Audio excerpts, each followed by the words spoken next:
নির্বিশেষে কেউ যেন বঞ্চিত না হয়, সবাই যেন আইনের সমান সুযোগ পায় এবং ন্যায় বিচার পায়।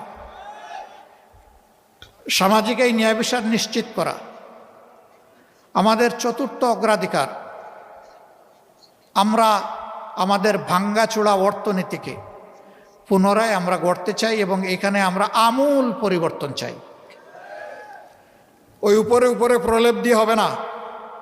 ভিতরে ক্যান্সার থেকে গেলে উপরের চামড়াকে কসমেটিক সার্জারি করে মানুষকে সুস্থ বানানো যায় না। আমরা ক্যান্সারের জায়গায় হাত দিতে চাই। ওই জায়গাগুলো আমরা চিহ্নিত করে সুস্থ করার জন্য যেখানে দরকার যেটা সেইটাই করতে হবে ইনশাআল্লাহ। কারো মুখের দিকে তাকানো যাবে না। দেশের প্রতি দায়িত্বজ্ঞান সম্পন্ন, ভালোবাসা যাদের অন্তরে দেশের প্রতি আছে, দেশপ্রেম আছে, সততা আছে, যোগ্যতা আছে, সে কোন ধর্মের